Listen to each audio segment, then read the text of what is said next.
Welcome to Once You Know podcast. I'm your host, Amy Shaw, a business builder and a spiritual mentor. This is where alignment meets action and where we explore the real shifts, identity changes, and conversations that come with true growth. Because once you know, you know. Welcome to the Once You Know podcast. Today, I am coming in remotely from Melbourne. This is a really deeply personal podcast today that is in lived experience. So I would say already now, just by sitting into the energy, it's going to be really emotional, it's going to be really raw. But the idea behind this podcast is to really be vulnerable in my experiences of my unlearning and remembering who I am. So this one's a really big one because I'm right in the middle of something really transformative. I'm in the middle of something life-changing, and it will bring up a lot of emotions. So this is a really important conversation where as women we don't reach edges that we know we have. And I think the beautiful thing with that is we're not taught to be fully in our full expression, our authentic self, loving, feeling, doing all those things deeply. So I've got two incredible guests on this episode today, and this is a really important one of sisterhood, of support, of community, and of being able to step outside of your comfort zone and push yourself to levels that maybe you don't even know you need. And for me, I've obviously been deeply spiritual. I have been on many different layers of my healing journey. As I've said on every podcast and every other thing in my life, there is no hierarchy in your healing journey. Everybody brings a really unique gift into this world.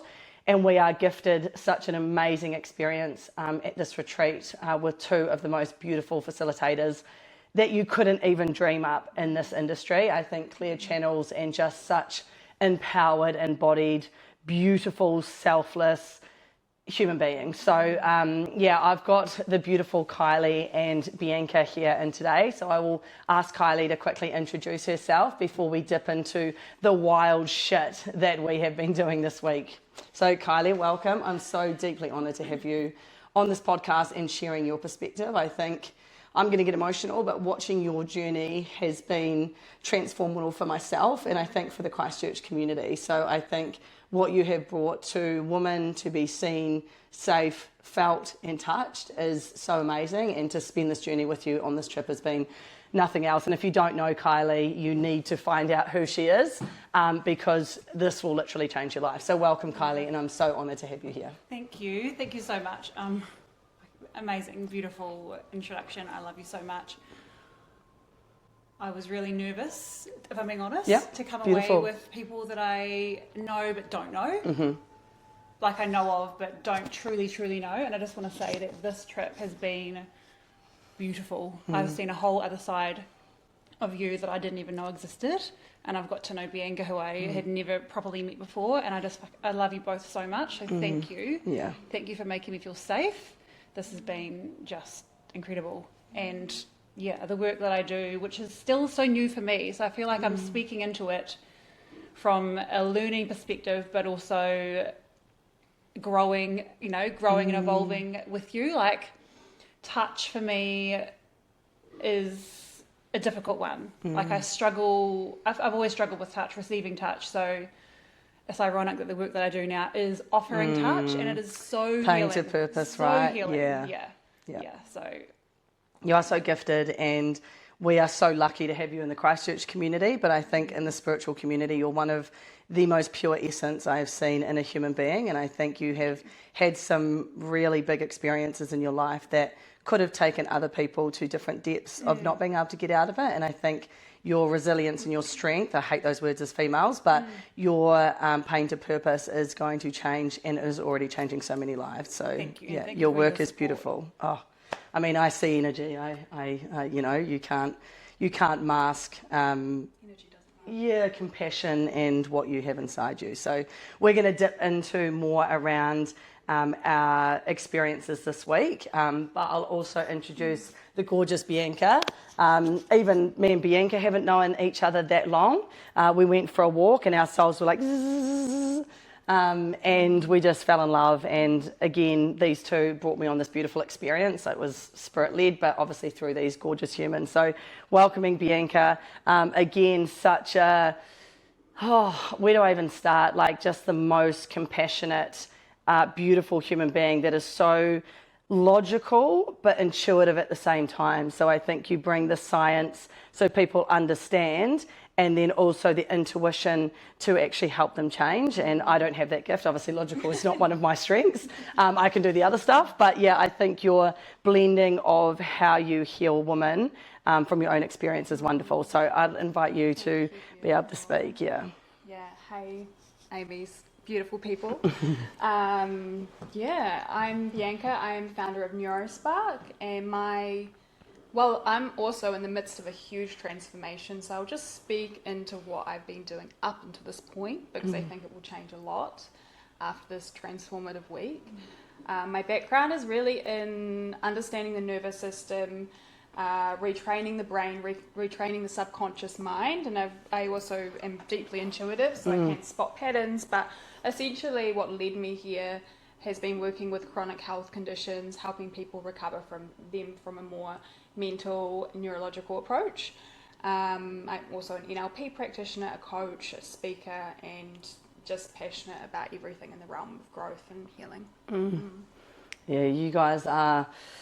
I'm always just so deeply honoured and grateful to be in presence, and I talk about it a lot, but I think community and sisterhood from this depth is something that we don't see a lot of. It's something I think a lot of women miss. I think there are so many superficial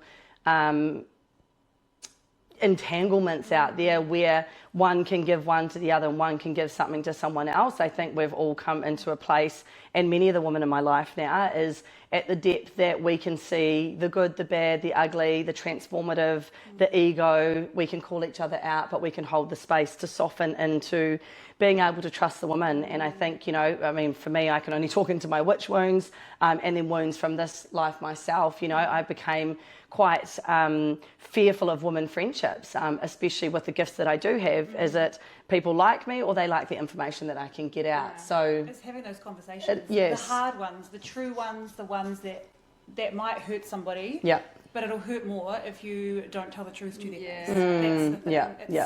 Having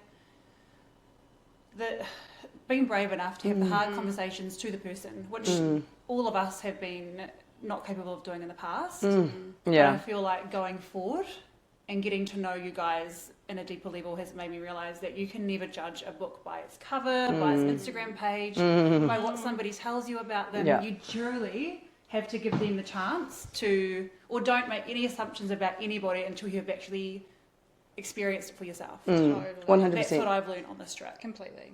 Yeah. Completely. And you can see strength in so many different ways, but it's something so much more powerful about surrendering into safety. And I think we as females feel so unsafe with the masculine, we feel unsafe in a work environment, we feel unsafe with friendships. There's so many layers of feeling unsafe, and I think this is just, honestly, I can't even expect. And I know my listeners are really waiting for the fucking wild shit. I'm like, okay, like in my head, I'm like, yeah. They're like tick, tick, tick, tick. Where are we? But, what are we doing? Yeah, so anyway, we are currently in Melbourne doing a facilitator training for sensual embodiment and Kundalini. So I'm not going to lie, these two have been awakened, they have felt Kundalini energy, and I was like, what the fuck? I really want this. Like, how am I missing out on this? So I probably came in a really naive way personally. I knew I was disconnected from my lower chakras. I knew that there was elements of my sexuality that wasn't unlocked or that was a little bit more dormant. So for me to fully express myself and all of my gifts, I knew I had to become more embodied, and that is deeper than grounding. That is deeper than taking your shoes off and connecting with Gaia. There was a level that I couldn't reach and edges that I couldn't reach for myself. So we've been doing it with Chelsea, who I'll chuck the links around for people to see. She is the most embodied, sexy queen god. We are fucking alongside Shakti. She is like very, very close second. But yeah, again, someone that comes in from a teaching perspective of no hierarchy, of no. She is leading from her lived experiences, and she is learning every day. So she's created a really safe space for people that are really strong healers and doing well in their field to really have an ego check. For me personally, I've had about 8 ego deaths, and I can do them in like 30 seconds now. And I have had to let go of so many parts of myself over this week. So I think we'll talk a little bit into, because a lot of people probably wouldn't understand what Kundalini is, and also sensual embodiment. If I'm going to be honest, I had no idea about the body work. And I know Kylie does a lot more work in the space and you do the logical side of it, but maybe we can all go through maybe your awakening process and how it started and where you're comfortable to sit with that. Yep, absolutely. So I had never ever heard of the word Kundalini in my life, had no idea. And then I got cancer. So I decided to quit my job, and I sat in this one particular space in my house and just thought, well, I'll just start meditating.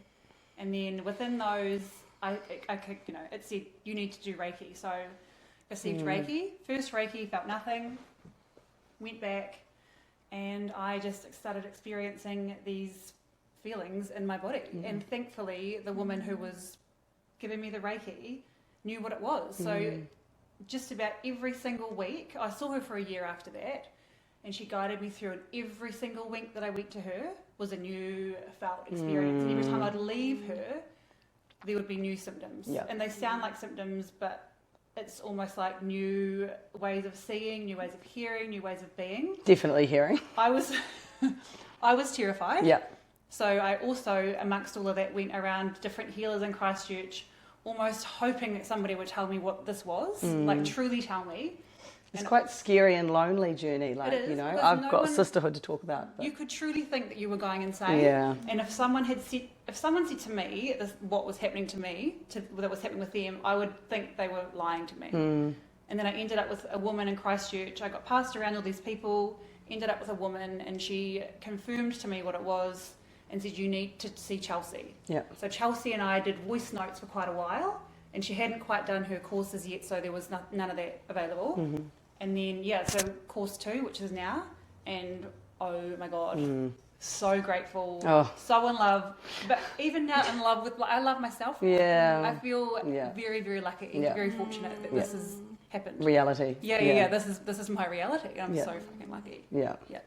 No, it's beautiful. And Bianca? Yeah, well, mine's been a bit of a journey. I'm like, where do I even start? I'll try and condense it. So I think from quite a young age, in my teenage years, I had some really beautiful sensual, sexual experiences that really awakened me. And then I went through years of chronic pelvic pain. So I had a condition called vulvodynia, which was this constant pain in the pelvic region, which completely disconnected me from my body naturally, if you have pain, and your mind, and shut my body off. So I knew, like, a lot of the work I do was to help people recover from pain and retrain to that point, but I knew how important reconnecting with the body was beyond just getting rid of pain. I just felt like I couldn't quite access it, but I knew it was always important, and I knew somewhere along the line I'd find that healing. But really, in terms of Kundalini, 22 for me, 23, I was navigating a lot of very intense grief after losing my mum to cancer in 2021. The end of the following year, I was in the depths of my grief, went to Bali, but basically for an Eat, Pray, Love trip. And love those trips. That's me here. here. It was like, that's actually me here. No, Eat, Pray, Love in Melbourne. It was a great trip, put it that way, in all areas. But I went on a retreat. Can we go into those areas? Maybe that's another for the podcast. After cut one, the PG one. I've had lots of experiences in my life, put it that way. But no, you've thrown me off. But essentially, I was going to heal myself. Like I needed to get away. I needed to just, like, I'd been in such a grief cycle in Christchurch. I hadn't been out. I needed to like break the environment. So I went to Bali, had this one night of a Kundalini retreat. Didn't know what I was signing up for. I actually thought I was going to like breath work. Like I'd seen videos of people moving, and I was like, oh, I want that. Like I really was craving this like sensual connected energy, but I thought it was just like breath work. And I went, and something cracked me open. The energy cracked me open. I think looking back, I was already there, like going through it. But the presence of other women, the activations, which I'm sure we'll talk about, it just completely... This is who I am. It just completely blew me open, and all of the emotions come in, and it set me on this path of pole dancing, embodiment, sensual dance classes, allowing myself to soften, but having to hold myself through it at the same time, because I was really craving, maybe because I lost my mum, I was craving that like motherly, sensual warmth, and I had to give it to myself. And that's and where we it started. confuse that, right, with sexuality versus sensuality. I think that's such a big one, you know? Yeah, because I was feeling really disconnected to my sexuality at that point for many years. But my sensuality, I've always been a sensual person, but I'd also lost touch of that. So it was a real unlearning and unraveling. And I'd look at women and be like, you're so embodied. I don't know how to get there, and I don't know how to, it's just like an interesting, like, I'm in awe of you, but how do I become so comfortable in my body? Because I still felt this, just my body had armored through grief, through trauma, through the pain, and I needed to like unlock parts of myself that Kylie said, I think, same thing. Yeah. So anyway, long story short, I'm here. And I'm an embodied goddess. Yeah. Yeah. Mine, like me, I went all fucking in. I literally talked to Kylie about this maybe a year ago, and the dates all changed. I was meant to be in Europe, so I was like, oh, I can't do it. Then I went for a walk with Bianca, and she was like, oh, I'm doing this course. I was like, oh, fuck yeah, sign me up. So literally had no idea what I was doing, what I was getting into, but obviously me chasing dopamine, I was like, this is fabulous. So I signed up, and then until I got here, I honestly thought it was a retreat, and we were like going to do all this beautiful stuff, which we have. But for me, I'm realizing now that with the energy moving through me, I've always had it. You know, I've always had the shakes, I've always had the random movements and things like that, but I probably wasn't channeling it in the right way, or didn't have the words or the understanding for how that energy moved through the body. So for me, obviously this, I'll get you guys to speak into your experience as well for this, but for me, this experience has been just so wild. Like I probably can't get into everything, but Can you explain what it actually is? Like, because it's hard to actually. Yes. So yes, I guess your Kundalini is an energy which is dormant, generally in our root chakra or in our sacral, so in our lower chakras. So it almost like you can visualize it like a snake, and the energy moves up through your body, which is essentially life force or energy life force or chi. So it's like an energy that moves through your body, and it clears and cleans your chakra systems and your auric field. So really, if you think about your energetic body versus your spiritual body, you are taking care of your energy body the same way you would your spiritual. So through where that energy rises, it generally gets stuck in trauma, it gets stuck in programming, entities, like all those sorts of things. So you have all these blocks throughout your spiritual system, which allows you not to ground as much or channel through higher consciousness as much. So it's really like the most powerful. In Chinese medicine, it would be through your meridians. That's that sort of similar energy. It's called lots of different things in lots of different terms. However, it is essentially your life force. If you guys want to add anything to that. I believe that when you start working with Kundalini energy, you basically become your true self. Yes. It removes all of the, you know, the toxicness that we carry within us, the judgment, the jealousy, all of those feelings of not being worthy. I feel like it removes all of that, and it's combined with sexual embodiment. You just become yourself. And what a gift that is, because 99% of people. Yeah, 99% of people aren't themselves, and I wasn't up until probably 2 years ago. I let the little bits of essence come out of me, but essentially I was playing to keep everybody else happy or small or not trigger anyone, because I am a fucking lot. I mean, I am walking in the room and it's, you know. Yeah, I was just going to speak on like a lot of the clients I work with that have had health issues. I see myself so much in them because masculine and feminine are so out of balance. So at the moment, as women, probably mostly women listening, we have been naturally more in our masculine due to like a whole lot of different reasons. And Kundalini helps us return to the body and have enough safety and trust to actually be with our body, because I think so many of us are disconnected, and again, no one's fault, because that's the way the world works, and you know, all the rest of the stuff. But I think it's so important for us women to return so that we feel like the energies are balanced within, and then our health improves. So the reason why I actually wanted to do this retreat, yes, number one, myself, but it's like I have this intuitive knowing that as people awaken into Kundalini energy, they're going to feel way more comfortable in their feminine essence. Yeah.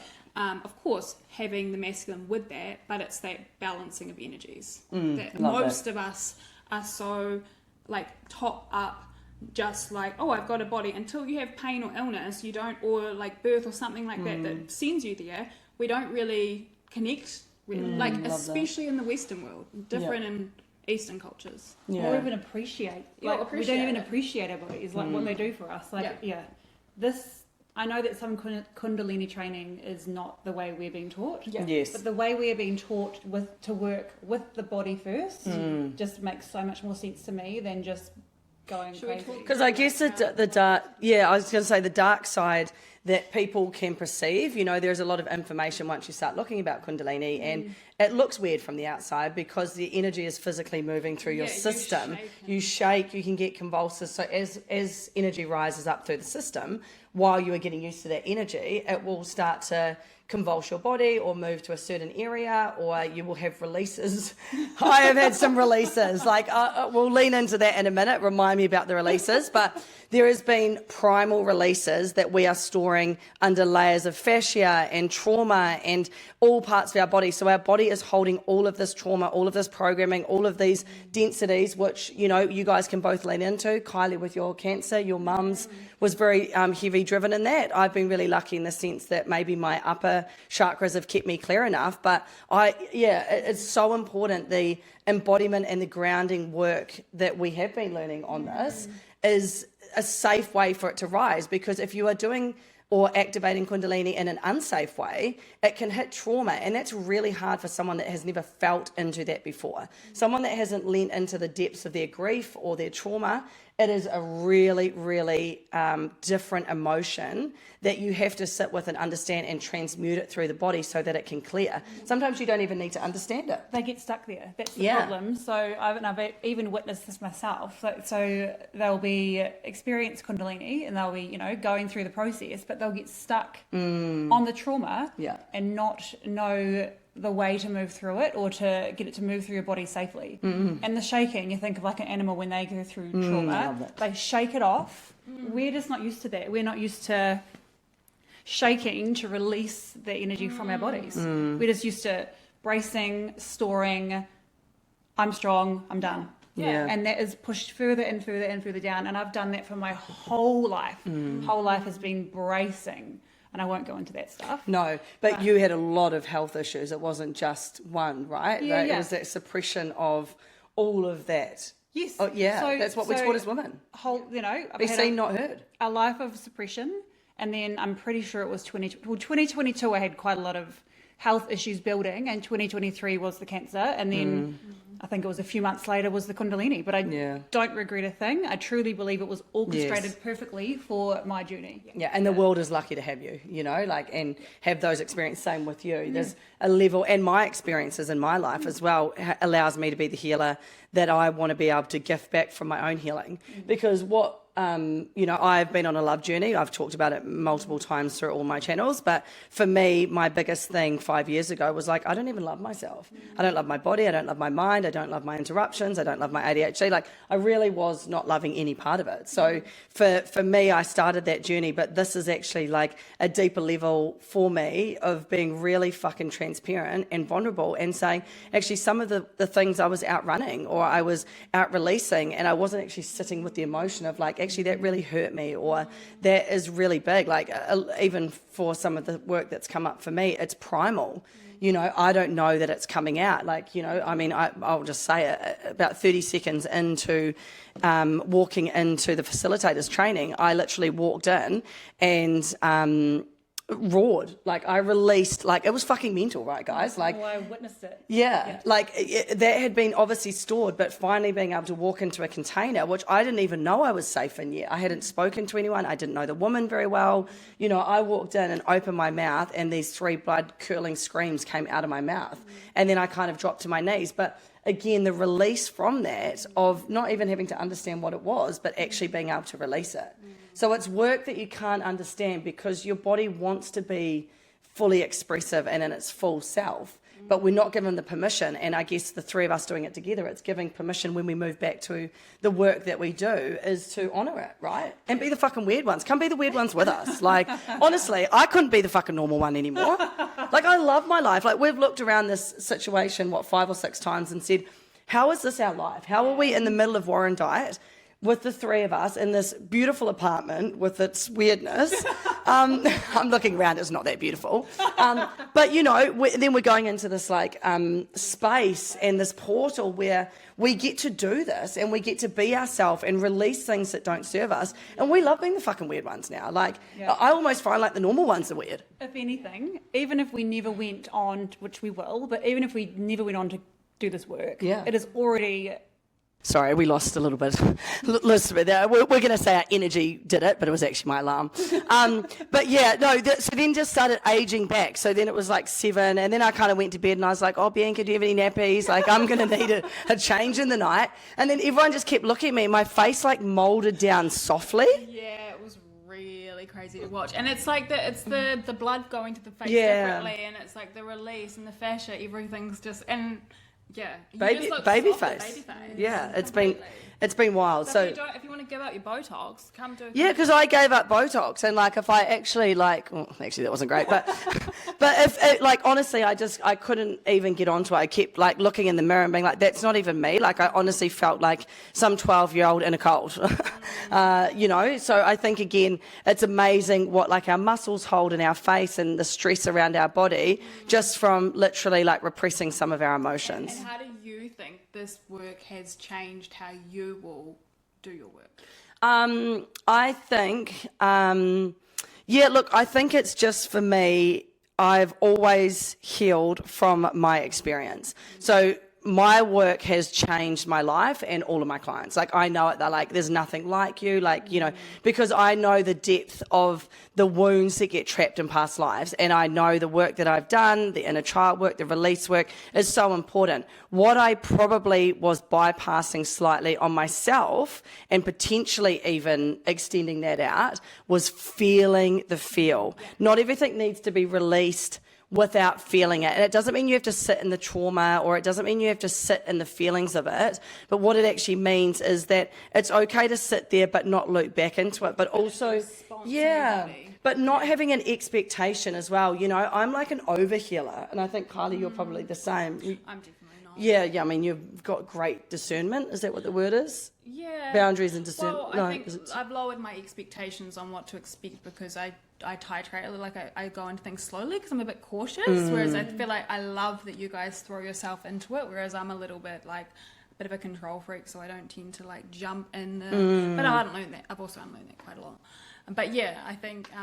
not bypassing probably like the emotional side of it and understanding the power of your body and not having an expectation, because I go on with a client and I'm like, I've got like 12 things that I'm like, right, I'm going to release this and I'm going to change that. I'm going to stop that programming from happening and da-da-da-da-da, which is beautiful because my clients are like, oh my God. But, you know, am I letting the body feel those things enough to be like, actually, that didn't feel safe? Can I speak on that as well? Because yesterday I had like the most beautiful experience where I and one of the other facilitators was de-armoring Amy. So we go up her body and press on points, and there wasn't a whole lot there.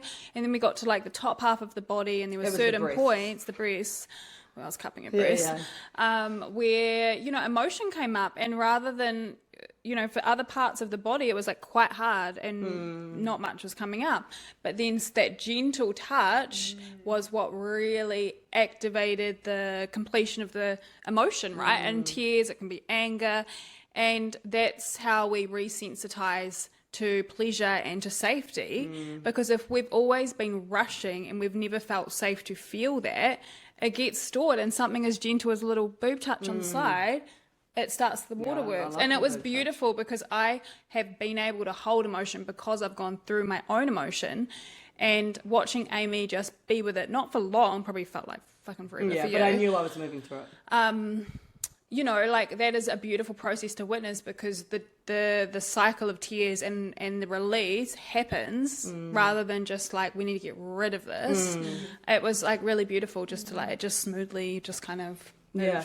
And probably leading into that, I'll just dip into what they were, because again, it was so deeply stored in like the lower part of like my fascia and my memory of my breasts, which sounds really fucking wild, but I'm probably no wilder than the other stuff I'm talking about. But it was actually all around fear of cancer, because I've lost a huge amount of aunties under the age of 40 to breast cancer. My nana, it's like all around. I've got a lump in my boob currently, but it's benign, but it's something I have to watch all the time, and it's changing and transforming.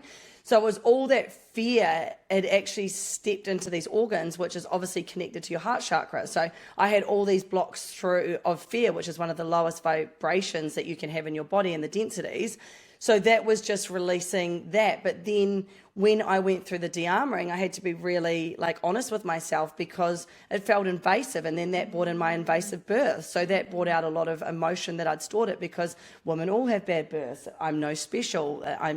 But actually it was really traumatic to my body, and there was a lot of stored memory and scar tissue and invasive procedures that had to happen through both of my births. And I hadn't honoured that my body had gone through that trauma. I knew that I'd done the matrix reprogramming, I'd reintegrated my blueprints and stuff like that, but there was still some stored in my body, which was really, really beautiful. And then I had this amazing cathartic, I don't know if that's the right word, but cathartic release after it, which was just allowed me to shift it. But actually, if I went all the way down under that, they were just top stories, because as I went further down, it was about the masculine again, and always being like the healer and the carer and being on my own. And it all went down to like someone carrying my bags and being able to be playful and surrender. And this person that I'm bringing in towards me, if you know him, bring him my fucking way, just FYI. And me. And Bianca, but me first. Bianca can take the sloppy seconds. No, I'm kidding. It's got a brother. Yeah. Brothers would be good. Like great, king sort of energy brothers. Yeah. We'll take two. But it was all layered down into the fear of being alone again this lifetime, being a single mum, business owner, and carrying collective, which I do. Like I really care about humanity and awakening people up to the way that I live, because it's so fucking good. And not from an ego sense, just because my life is just wonderful now, and I am on my own, and there's things that people would look and say, oh, well, I don't resonate with that, but it's this internal light that changed it. But underneath it all, it was that real deep fear of being alone, and that was tied to past lives, but also this current life as well. So the trauma is, sometimes you just have to sit with it and go layers and layers under to really understand it. For sure. And I guess for Kylie, like talking into maybe an experience that you feel comfortable for today, like what's been something that either you bring into your work or like a really big shift for you personally? I'll go more personal, because I feel like my work stuff is always quite personal for the client. Yes. Yeah. It's hard to speak into everyone's personalised experience. Personally, for me yesterday, quite similar to Amy, because I've had to brace the majority of my life. When we went into de-armoring yesterday, when I was receiving, nothing would hurt me. Like the poor beautiful girl who was de-armoring me, She was like, couldn't even get her whole body. Even Chelsea, none of them could hurt. Well, it's not even supposed to hurt, but there was very rarely any times where I was like, I was enjoying it. I enjoyed the pain, which is ridiculous. But when they get to my womb space, obviously, I think I've had 13 operations within that area. I don't even have a womb anymore, which is, Well, you do. Energetically, you've got a beautiful physically, womb, don't. But when they got to this area, they had to completely change the way they worked. It wasn't even in the brief of what we were learning, but they had to go back to soft touch. And this sounds really weird, and I just thought of this before. Growing up, I craved hugs, and I hugged everybody, but my nickname became Leech. Oh, that's wonderful. And I just remember that in this. I'm like, so that was my nickname was like Leech, and I would hug my family so hard, but I wouldn't let them go. I was probably quite annoying, and I would like grip on so tight, and they would have to like pull me off. So I have always wanted to give that, but receiving it. Yeah. Anyway, so when they were doing the de-armoring, they could only touch me softly, and the soft is what just brought everything out. Yeah. I probably bypassed that, but mine was a very similar experience. It was the touch. Maybe I didn't. Yeah, it was like a soft arm rub, and again, I have felt not a lot of releasing leading up into that point, but we also realised that me and Kylie, after the fact, we had built the structure almost around our body, that everything was tight, that it was actually harder to get to the de-armoring points, or that the pain, like I was like I never felt the pain, and I could tell everyone was trying to do it, and even Zoe was coming in like, you know, really getting in there, but I couldn't feel any pain. And I was like, but because I'd been disconnected from my body, I can't tell the difference between pain, pleasure, all of those things. They all kind of have a similar feel to me, because I haven't allowed myself to deeply enjoy pleasure or pain. Safe enough to. Yeah. And then if you explain again, waiting for this king, times two. Safety.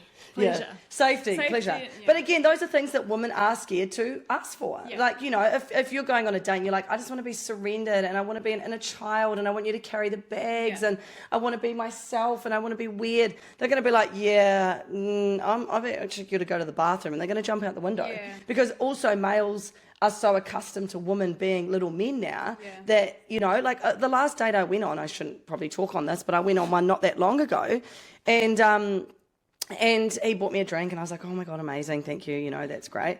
And then I got the next round, which she'd had extra beers and stuff, and then I was kind of like, oh yeah, you know, that's fine. But I've always done it. But that's our thing to go in and be like, oh, I'll sort it out. Yeah, I mean, I have to pay. Like, you know, I've got money. Like, I've got really good businesses. Like, I need to pay. Like, I'm never safe enough to receive. So I always put it out there. But then, of course, what I'm going to attract is the one that wants a masculine woman. I don't want to be that anymore. Relationship, no, like, I literally, you know, and I think we always dip back into it, especially me and Bianca.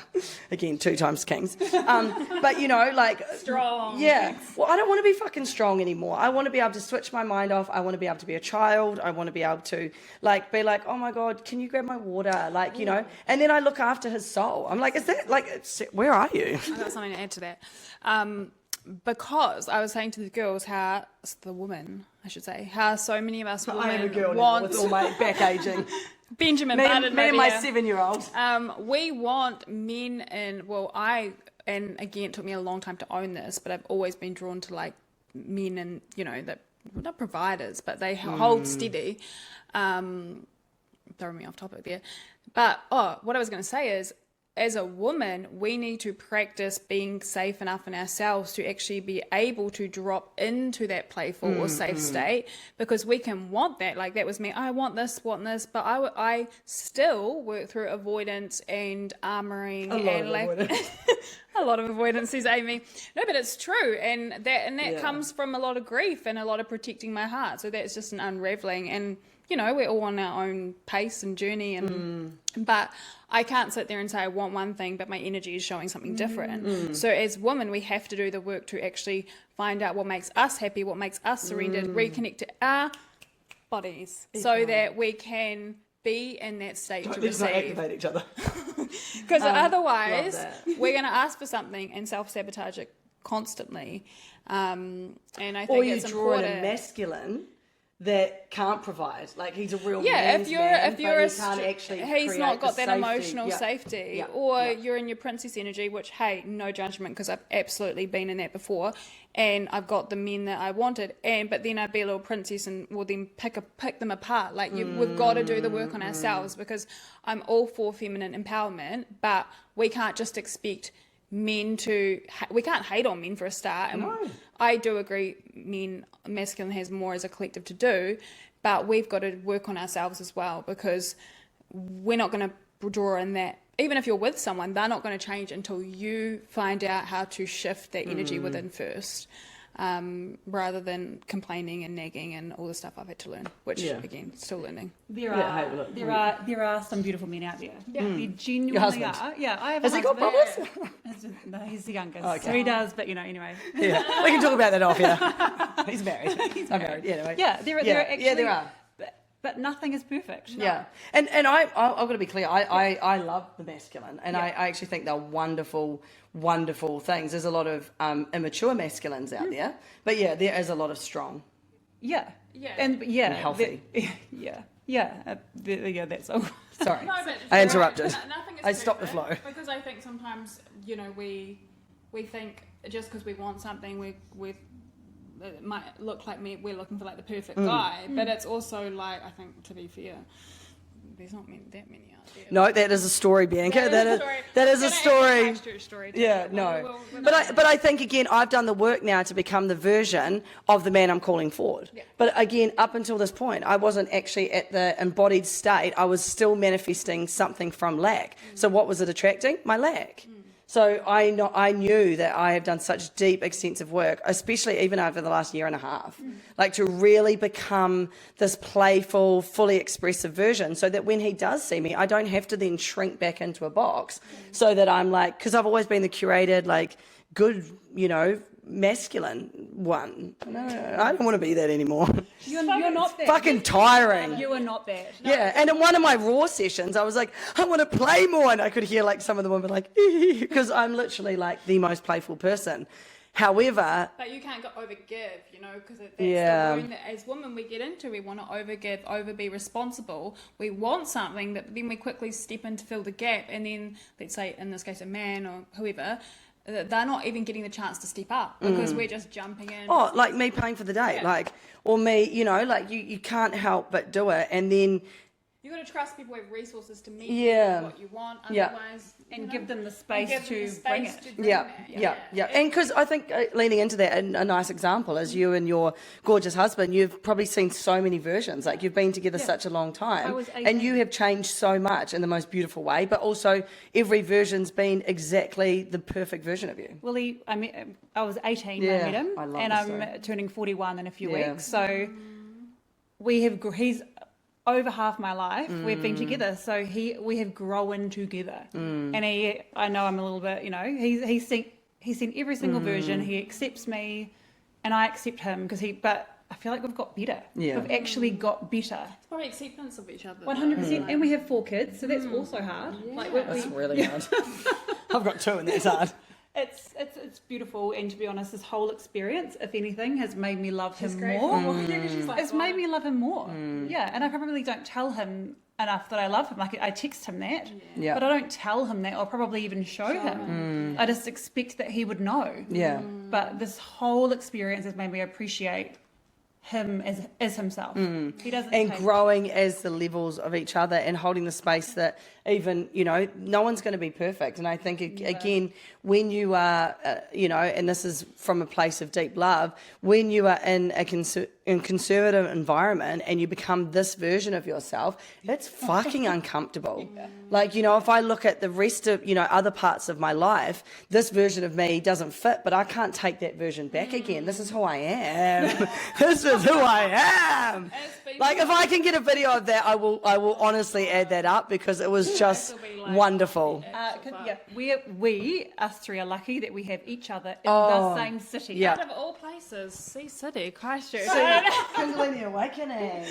We're here to wake you guys up. Nah, it's crazy. And I think you've taught me so much, Amy, though, in what you said around stepping into your full self, because I've really wrestled with like the evolution of myself in the last few years, and as we've been saying, like I see myself sort of in both areas, and like knowing how to structure my offerings and do this, and I get so in my head, I'm like, just be who you are, and moment to moment. Change it. Totally. So I think this whole training, and also being around you both, has given me so much permission to just like relook at the way I'm responding, because I personally have had to do change that language. I have done things by myself for so long due to reasons out of my control, and I've been really in my head. But just this week, returning to our bodies again, it's like if you can just show up, even if you see the way Chelsea and Zoe speak, they're not rushing, they're present, they're thinking, and it's just it's I don't know how to even encapsulate it. Yes, they're so inspiring. I want every piece of them. It's like the tree and the hot mum. Yeah, the tree and the hot mum. Yeah, they are. Like, you just can't, and like, you could never think that calling someone a tree was like a compliment, but literally like the most grounded roots in Gaia, and so deeply connected to like consciousness, and and then Chel's just like sexy and goddess, but like embodied and kind and I mean, you just can't. I mean, we could do a whole episode on just what we love about them, really. But we probably are dipping into time as well. But also, I just want to add one more thing, which is interesting that it's still in there because normally it's gone. But also, if you are fast, like, you know, in a world with people telling me to slow down, I really honour my speed now, and I've accepted it, and I love it, and it can be frustrating at times. But also, like, that's how I work, and I've looked at even this Kundalini experience. Like, every day, everyone's like, you know, oh, it was great, and I felt this blue energy. And I'm like, wow. And then I'll go through like all the crazy shit that's happened to me, because obviously my clears, like, you know, when we say clears, it's obviously your conscious gifts. So third eye, hearing, knowing, sensing, feeling, seeing. Yeah, and we've all got really different clears, you know, like you're probably more of a feeling, knowing. I'm definitely lazy third eye, there's no doubt about it. But also just a knowing, like I just know things. And then Kylie's got this incredible gift of, you can explain yours. Well, I'm still trying to work it out. Yeah, but just beautiful. I think it's, if I can encapsulate it for you, it's like listening to the wisdom of the world.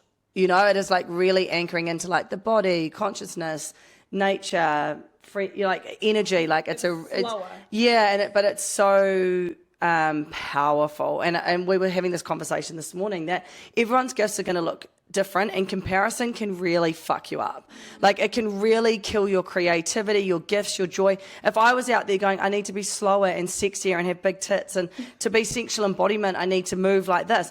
I'm a fucking beast, like, and that's okay. And I do it in my way. I'm fast, I'm crazy, and 3 people are going to hate me and 7 are going to love me. And that's okay with me. You have slowed down. You've had those moments of surrendering, yes, and like allowing. You can still be fast, but you're like allowing. Yes. Yep, I love that. You're naturally fast. Yes. But you're dipping into like going with a level of it. Yeah. But I think the comparison thing again, like, you know, we're hoping that to awaken Christchurch without Kundalini, but I promise that I will not do it at Fresh Choice. So that is my gift to Christchurch, is not to spontaneously awaken people. But again, Kundalini's got this big word, but really it is embodiment, it is clearing your energetic field, it is life force, and its basic, essential feelings. It is something that is so much more powerful than words can give it, I don't think. And how you actually get it, or you become, is it can be spontaneous like Kylie, but it's also as we let this all integrate and we come back to like understanding how we can integrate it into our clients, we are the ones that offer sessions, and we'll be the tuning forks for people to activate. So it's like you are a tuning fork. Watch out for Bianca. If people are spontaneously doing it, it's Bianca. She's the tuning fork. But it happens, like, we will support you when, you know. Yeah. And we're fucking excited. Like, again, not much excites me in the healing world anymore because I've seen it all, I've done it all, but I'm like fucking jacked. Like, I'm so excited for like this different way, and like I just feel so grateful that I get to integrate what I've taught myself with this work, and that like the power behind it. And I feel like you guys are the same, like there's so much power. But I just keep getting this thing of like people listening, like, do not compare. Like, people sometimes look at me like, I wish I could be like that. It took about 4,000 deaths of myself to become this authentic, and it was really hard, and people still hate me, including like the closest people around me. Even in the last like 6 months have kind of turned on me, and I'm like, fuck, they actually never liked the real version. But as I was saying to these girls this morning, the longer you keep the wrong energy in your field, the more it stops it. And if I look at, I'm honestly connecting soul sisters like Pokemon at the moment. Like with you guys, Zoe and Chelsea, these girls, like there's like 6 of them in fucking Gold Coast now that I'm like, how did I get so lucky? And how do they see all depths of me? But I was holding on to something because I thought it gave me company. So yeah, it's this real, and it's not that I'm better, it's just that my frequency is like so fucking weird now that I need the weird people with me. I don't think I'm better than the people that are on a different journey than me. No. I just can't do small talk. It would feel boring if you felt better. You need uniqueness, you need the weirdness, but you need the depth that can hold all versions of you And vice versa. And you can tell, we're all very different personalities, all with our different gifts. And and the envy goes, right? The envy, the jealousy. I mean, I felt envious on this trip, but more from like, fuck, that's hot. Like well, that's amazing. But the jealousy and the envy is just not there anymore. It's just like seeing everyone where they're at and being like, I'm so proud that you get to do that, you know? There's actually one more thing I'd love to talk about with the Kundalini is it actually... One of the main, I probably said this, but one of the main reasons is to like reactivate my sexual, sensual energy. So I just want to say, if you're like most women, I feel like are struggling in that department, either to feel connected to their womb space or their pussy or their, I can't believe I just said that. Just get it out. You know, it's a safe space on my podcast. Or their orgasm or whatever it is, like this energy is really powerful because it's like a reconnection. So yeah, I just think that's another reason you might find this work. Which was one of my reasons, for sure. Amazing. Also one of mine. But yeah, so anyway, we're probably going to have to do a part 2 because I don't even know what we covered at this point. But I think the sisterhood thing is really important, the comparison, the bringing your own gifts online, and I guess like a foundation of what Kundalini is and I guess our experiences. I think once we integrate a little bit more, we might do a part 2, so just let me know if you want that. Yeah, we're definitely doing events, so I will drop this now.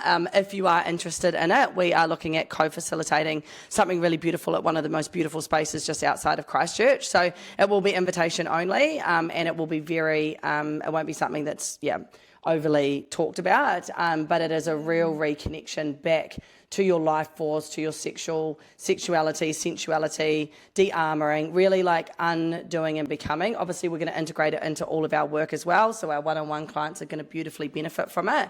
But there's something about a group. There is something about being in a space of women that fucking let go, because like if you look at us, like you'll see the weird three of us just like activating each other on the street. But, you know, it's like literally like it's the craziest energy, but being able to do it in a safe container where there's other women experiencing it, there's nothing like it. I couldn't have done this experience without either of you girls.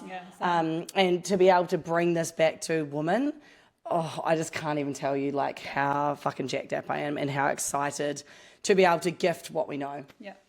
And thank God we've got Amy's pace, otherwise I'd be sitting on this workshop for about I'll organise it. So I've already channeled it. I'll pass it to Kylie and Bianca will show up. The tuning fork will be like Anyway, thank you for joining us today. It probably went over, so I'll either chop it into 2 points or you're just going to have to pause it and listen again. But yeah, any questions, please send either of us a DM, either 3 of us a DM. I'll also put Kylie and B's details below, and also Chelsea as well, and Zoe. So there's some beautiful people.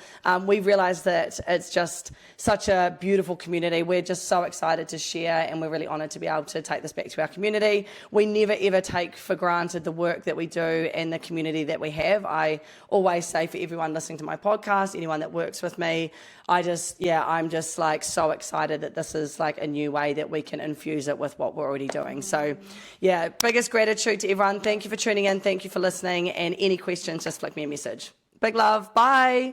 Thank you for being here for the episode of Once You Know. If this conversation resonated with you, share it with someone who is on their own healing journey. And if you're ready to go deeper, you can find all the ways to work with me in the links below. Remember, once you know, and there's no going back, only deeper alignment.